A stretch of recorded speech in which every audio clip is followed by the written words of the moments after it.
ये तस्वीरें आप पानीपत के थाना किला से देख रहे हैं और किला थाने पे क्यों पहुंचे हैं वो भी आपको बता दें।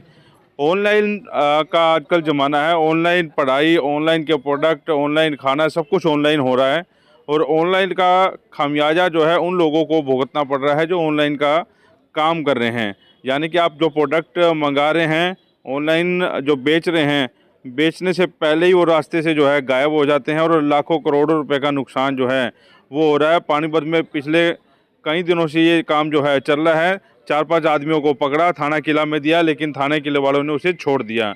एसपी के पास गुहार लेकर पहुंचे थे, लेकिन एसपी साहब मिले नहीं। और अब ये वैसे पानीपत पर लाइव हैं और ये सामान जो है इन्होंने खुद पकड़ा है। 4-5 लोगों को पकड़कर इनके हवाले भी किया था, लेकिन वो उन्हें छोड़ दिया गया। इनसे बातचीत करते हैं और बता दें कि ऑनलाइन सामान ये बेचते हैं, अमेजोन, फ्लिपकार्ट और जो जितनी बड़ी कंपनियां हैं उनको बेचते हैं। उसके बाद वहां तक पहुंचने की बजाय रास्ते से ही गायब हो जाता है और गायब होने के बाद ये लोग कम कीमत पर उसे बेचते हैं। इनसे बातचीत करने की कोशिश करते हैं, वीडियो साथ के साथ शेयर जरूर। कैसे आ रहे थे भाई, कौन था, आप बताओ क्या था? सर हमारा ऑनलाइन का काम है और जैसे हम ऑनलाइन सामान बेचते हैं, फ्लिपकार्ट तक जाता है वो सामान, रास्ते में से ही चोरी हो जाता है। जैसे हमने सपोज करो 1000 पैकेट भेजे तो रास्ते में वे क्या करते हैं, उसका 100 पैकेट 1-2 कट्टे टाइप करके उसको रास्ते में चोरी कर लिया। जहाँ पे कोई सीसीटीवी कैमरे नहीं होता उस जगह पे गाड़ी रोकते हैं, अपनी गाड़ी रोक के उस कट्टे को निकाल के बाकी सामान उनके हब तक पहुँच जाता है। उसके बाद वो क्या करते हैं, अपना सामान जो उन्होंने चोरी किया है उसको एक उन्होंने रूम टाइप में बनाया हुआ है, हब छोटा सा, वहाँ पे लाते हैं, उसके रैपर पाड़ते हैं। देखो आपको दिखाऊंगा मैं, जैसे ये रैपर है, ये पूरा पैकेट होता है। इसको रैपर को पाड़ के जो अंदर का सामान निकलता है, इसमें से बेडशीट वगैरह है, पर्दे है, डोरमेट है, कुछ भी, उसको अलग से निकाल के उसको बेच देते हैं। और ये बाकी जो रैपर बचते हैं उसको एक कट्टा बना के उसको फेंक देते हैं, किसी को बेच देते हैं। हमने मौके पे पकड़े, हमने प्रशासन को भी, पुलिस को भी फ़ोन किया था, 112 पे फ़ोन किया, बुलाया मौके पे, उनको दिए हुए आदमी, लेकिन पुलिस वालों ने क्या पता क्या बात की उनसे, हमारी समझ में नहीं आया, उन्होंने उनको छोड़ दिया। हमने मौके पे उन आदमियों को पकड़वाया है। कैसे शक कैसे हुआ आप लोगों को? शक हमारा, हम डेली सेल करते हैं 4 लाख की, 5 लाख की, उनकी पेमेंट बनती है, कुल लाख रुपए की बन गई, 1,20,000 की बन गई। हम देखते हैं कि दिन प्रतिदिन हमारा अकाउंट लॉस में जा रहा है। इस पर हमें शक हुआ, हमने 3-4 जनों से और बात करके, हमारे शहनवाज जी है, मलिक साहब, इन्होंने बात की कि भाई एक बार ऐसा करते हैं, फील्डिंग देखते हैं, जमाते हैं कि क्या ये माल हमारा सही तरीके से पहुँचता है या नहीं पहुँचता। तो हमने देखा, हमें शक हुआ, खैर वो शक हमारा पक्के में बदल गया जी। कैसे फील्डिंग जमाई आप लोगों ने, कैसे पकड़ में आई है? पकड़ में ये आई जी, हमें बहुत दिनों से खबर चल रही थी कि ई कार्ट लॉजिस्टिक के अंदर जो बंदे हैं वो 10-10 हज़ार, 12,000 रुपये के सैलरी के अंदर कार्य करते हैं। लेकिन कुछ उसमें बंदे ऐसे हैं ईमानदार से काम करते हैं। कई बार ऐसा हुआ कि हमने पकड़ने की कोशिश की कि कई सप्लायर पकड़े भी गए, तो लेकिन हमें डाउट हुआ कि एचएम स्मार्ट होम के अंदर, क्योंकि हमें खबर मिली थी कि एचएम स्मार्ट होम के अंदर ज़्यादा लोड चल रहा है, 7-7 हज़ार ऑर्डर पैकेट डिस्पैच कर रहे हैं यहाँ पे। तो उन्हें एक मौका मिल रहा था। कुछ बंदे जैसे फ्लिपकार्ट टीम की तरफ से 4 बंदे स्कैनिंग के लिए आते हैं, लेकिन उनके साथ में कम से कम 10-12 बंदे और मिलते हैं अदर कोरियर से, ताकि उनका भी बेनिफिट हो जाए उसके अंदर, और जो भी बंटवारा हो, जो भी पैसे उससे हासिल हो, वो सभी में बंटवारा हो जाए।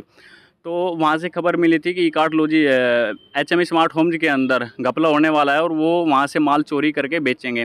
तो हमने इसका एक ग्रुप बनाया 20 से 30 बंदों का, उसकी फील्डिंग बिठानी शुरू की कि हमने हब के अंदर भी एक किसी न किसी तरीके से रैकी कराई कि कैसे करते हैं, क्या करते हैं। तो हमें जैसे इनके पैकेट डिस्पैच होने के बाद में गाड़ी लोड होती है, गाड़ी लोड होने के बाद में रास्ते में जाती हैं, गाड़ी के अंदर ट्रैकिंग सिस्टम होता है। तो वो इस तरीके की ऐसी जगह पे उतारते हैं वहाँ पे जहाँ पे सीसीटीवी कैमरा नहीं होता, और उस पर अच्छी तरीके से 2 या 3 बंदे गाड़ी से आगे रहते हैं, ताकि वो ये चीज़ चेक करें कोई सप्लायर हमें देख तो नहीं रहा। और ज़्यादातर ये कार्य चलता है 8:30 बजे के बाद में। हाँ, 8:30 बजे के बाद में हमें देखा कि उस गाड़ी से माल उतरने लग रहा है और कहाँ पे जा रहा है। हमने फिर 3-4 बंदे उस जो माल लेके गया, जहाँ उन्होंने एक ठिया बनाया हुआ है जिसको वो माल बेचते हैं, हमने वहाँ पे भी जो है ना वीडियोग्राफी की। फिर वहाँ से इनकी जो रैपिंग वगैरह फटती है, पॉलीथीन वगैरह, और वहाँ से फिर जिस रिक्शा के अंदर माल लोड होता है अलग अलग जगह एरिया में, क्योंकि वो एक ठिकाना उन्होंने नहीं बनाया हुआ है। अगर एक ठिकाना बनाते हैं वो फंसते हैं, तो अलग अलग ठिकाने में जैसे उन्होंने माल को ओरिजिनल पन्नी से फाड़ के बोरों में भर के और उन्होंने भेजना शुरू किया। हमने फिर उसका भी पीछा करवाया। वहाँ पे हमने पीसीआर बुलाई, हमने उनसे पूछा जहाँ पे माल पकड़ा गया है कि ये माल कहाँ से लेके आया। उन्होंने सिर्फ एक बहाना मारा कि हमें तो सिर्फ एक रेडे वाले ने लोड करके भेज दिया, हमें किसी से कोई मतलब नहीं है। उन्होंने कैंसर पीड़ित का बहाना बनाया। और फिर हमने वहाँ पे भी पीसीआर बुलाई। पीसीआर बुलाने के बाद में जहाँ पे मेन पॉइंट था, जहाँ पे गाड़ी में से माल उतर के गया, वहाँ पे कुछ बंदे ऐसे थे हथियारबंद। हमें डाउट हुआ कि कहीं ना कहीं इसमें बहुत बड़ा हाथ है। और फिर वहाँ के मेन पॉइंट के बंदे जहाँ पे पीसीआर थी वहाँ आए कि देख रहे हैं कि यहाँ पे कितने बंदे हैं। फिर वहाँ से वो वापस अपने मेन पॉइंट पे गए। मेन पॉइंट पे जाने के बाद में वहाँ पे जो माल पड़ा था उसको उन्होंने छतों से फेंकना शुरू कर दिया। एक खाली प्लॉट उस मकान के बैक साइड में है और एक खाली प्लॉट उसके साइड में है। वहाँ पे जैसे हमने वहाँ पे भी पीसीआर बुलाई, क्योंकि बिना पीसीआर के अगर हम वहाँ जाते हमारे पे हमला हो सकता था। और हमने वहाँ पे पीसीआर बुलाई, उनके साथ देखा कि वहाँ पे जैसे बारिश होती है इस तरीके से पैकेट पड़े हुए थे और बैग भी बने हुए थे कुछ ऐसे ही। वहाँ पे 2 बंदे पकड़े गए। हमने उनको जो है ना पुलिस के हवाले किया। पुलिस ने यहाँ थाने लेके आए, पुलिस ने उनको भी छोड़ दिया। हमारे पास में जो वीडियो है वो उसी घर की वीडियो है और उसमें एक लेडीज भी है जो चाय बोल रही है कि चाय लेके आऊँ क्या। वो पैकेट गिनता हुआ शख्स नज़र आ रहा है यहाँ पे उस वीडियो के अंदर।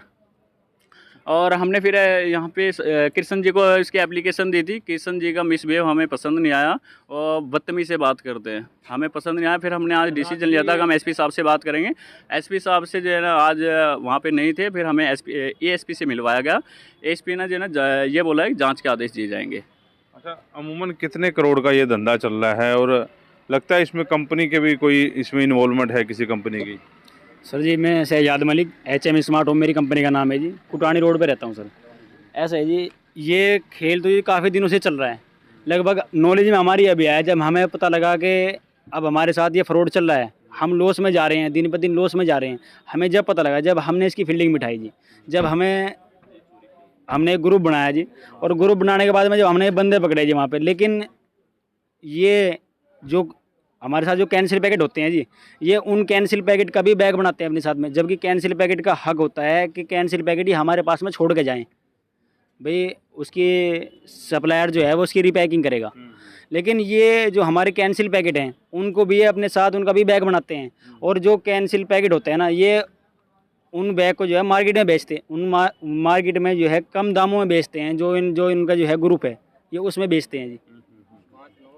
अच्छा, कोई कंपनी का भी लग रहा है कोई है इन्वॉल्वमेंट? कंपनी में सर, कंपनी का ही तो सारा किराया। इसमें कंपनी के बड़े बड़े मैनेजर भी हैं सर। ये E-कार्ड के जो मैनेजर है ना सर, जो कल आए हुए थे सर यहाँ पे, सबका उनमें हाथ है। जो मतलब RTO संभालते हैं, शिपिंग संभालते हैं।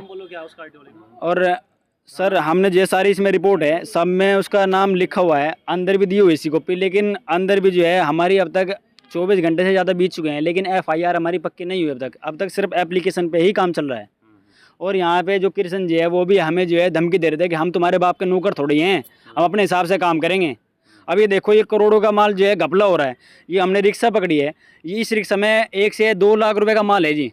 और ये हमने सिर्फ एक ही रिक्शा पकड़ी है, उससे पहले क्या पता कब से चल रहा है जी, कितने का धंधा हो रहा है जी। हमें तो इसके बारे में जब पता लगा, जब हमें देखा हम भाई घाटे में जा रहे हैं, हमने लोन ले गए, अपने काम शुरू कर रखे है जी। हमने जो अपने पास में एम्प्लॉय रखे हैं उनकी भी तनख्वाह है जी, सारे निकालने हैं। हमारे जो सप्लायर है जिससे हम माल लेते हैं उनका भी हमें कर्जा देना है। तो अब ये बताओ, जो हमें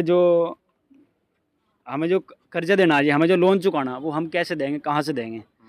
पुलिस इस पर कार्रवाई करने को तैयार नहीं है। हम ऊपर तक गए, ऊपर कहते हैं कि मतलब ये कंपनी का काम है, कंपनी का आप खिलाफ कार्रवाई। हमने इसमें कंपनी के नाम भी लिखे हुए हैं भाई। क्या कौन सी कंपनी? E-कार्ट है, जो फ्लिपकार्ट है, मेन तो फ्लिपकार्ट है जी। और फ्लिपकार्ट का जो माल उठाती है, लॉजिस्टिक का जो सब काम संभालती है, उसका नाम है E-कार्ट। ये जब तुम्हारा माल पैक होता है कंपनी से पहुंचने से पहले गायब होता था कि बाद में गायब होता है? कंपनी में पहुंचने ये माल जो है, ये माल कंपनी में नहीं जाता। ये माल कंपनी से होते हुए कस्टमर के पास जाता है, ठीक है। लेकिन ये माल जो है कस्टमर के पास जाने से पहले ही गायब होता है। रिस्पॉन्सिबिलिटी फिर आप लोगों की रहती है, कंपनी की रहती है? कंपनी की रिस्पॉन्सिबिलिटी रहती है। कंपनी जो हमारे पास स्कैन करने के लिए बंदे आते हैं उनकी रिस्पॉन्सिबिलिटी रहती है, वे इसको वहाँ तक पहुँचाए जहाँ पे जिस कस्टमर का मतलब मान लीजिए हब तक पहुँचाए। मान लीजिए पानीपत में हब है इनका, तो ये हमारे पास से स्कैन करके लेके जाएंगे, वहाँ पर हब तक पहुँचाएंगे। हब तक पहुँचाने की जिम्मेदारी जो हमारे पास से स्कैन करने के लिए बंदे आते हैं उनकी रिस्पॉन्सिबिलिटी बनती है। लेकिन वे ऐसा नहीं करते। वे क्या करते हैं, वे हमारे पास आते हैं, स्कैन करते हैं और गाड़ी में लोड करवा के ड्राइवर के सहारे पे, ड्राइवर के भरोसे पे छोड़ देते हैं उसको, और ड्राइवर के भरोसे पे हब तक पहुँचाते हैं। और बीच में ड्राइवर क्या पता, ड्राइवर का साथी, ड्राइवर के पार्टनर, किसमें क्या पता क्या क्या घपला कर रहे हैं, सब मिले होते हैं भाई। उसमें सब मिले हुए हैं। इसमें ये नहीं है कि ड्राइवर ही मिला हुआ है, इसमें हब के मैनेजर, हब के नीचे वाले कर्मचारी, इसमें सभी का हिस्सा बटा हुआ होता है सर जी। इनकी तनख्वाह होती है 10 से 12 हज़ार रुपये डेली के कमा रहे हैं। इनके जो है डेली इनके हिस्से हमारे 2.5-3 हमें इसकी इन्फॉर्मेशन मिली है कि 2.5 हज़ार रुपये हमारे एक दिन के हिस्से में आ रहे हैं। अब ये बताइए ना, 10 हज़ार रुपये की नौकरी की क्या जरूरत है सर। अब ये देखिए, मैं डेली का 3 से 4 लाख रुपये कारोबार करता हूँ, सेल करता हूँ। अब मेरा पहना हुआ देखिए, मैं 250 रुपये की शर्ट है मेरी, 300 रुपये की पैंट है, 500 रुपये की जूती है, और जो ये और मेरा फ़ोन देखिए आप, 10 हज़ार रुपये का मेरा फ़ोन है। और आप ये देखिए, जो ये हमारे पास में स्कैन करने वाले बंदे आते हैं, इनकी कुल सैलरी 10 से 12 हज़ार रुपये है। इनके फ़ोन देखा हुआ, iPhone 13 Pro है इनके पास में। इनके जूते हैं नाइक से नीचे कोई से नहीं पहनते, लिबर्टी से नीचे कोई से नहीं पहनते। हर हफ्ते अपने शूज़ चेंज करते हैं, हर हफ्ते अपने मोबाइल चेंज करते हैं। अच्छा ये बताइए आप, ये इतना पैसा ला कहाँ से रहे हैं? 10 हज़ार रुपये, 12 हज़ार रुपये वाले बंदे।